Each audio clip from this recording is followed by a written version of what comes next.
सुरार्चितलिङ्गं निर्मलभाषितशोभितलिङ्गम् जन्मजदुःखविनाशकलिङ्गं तत्प्रणमामि सदा शिवलिङ्गम् देवमुनिप्रवरार्चितलिङ्गं कामदहनकरुणाकरलिङ्गम्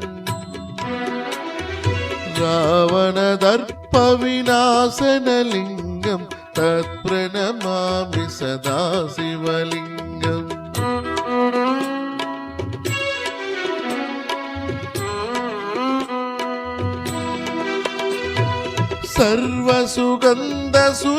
सर्वसुगन्धसुलेपितलिङ्गं बुद्धिविवर्धनकारणलिङ्गं सिद्धसुरासुरवन्दितलिङ्गं तत्प्रणमामि सदा शिवलिङ्गं कनकमहामणिभूषितलिङ्गं फणिपतिवेष्टितशोभितलिङ्गम्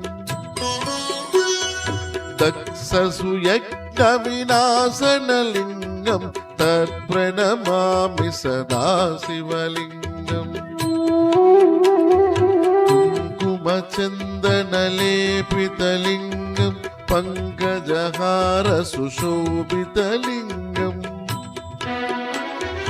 सञ्चितपापविनाशकलिङ्गं तत्प्रणमामि सदा शिवलिङ्गम्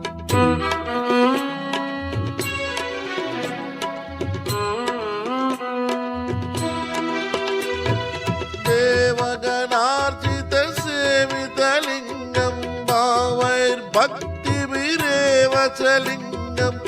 नकरकोटिप्रभाकरलिङ्गं तत्प्रणमामि सदा शिवलिङ्गम् हस्तदलोपरिवेष्टितलिङ्गं सर्वसमुद्भवकारणलिङ्गम्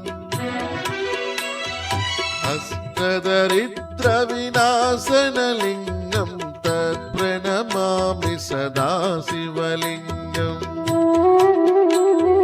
सुरगुरुसुरवरपूजितलिङ्गं सुरवनपुष्पसदार्चितलिङ्गम्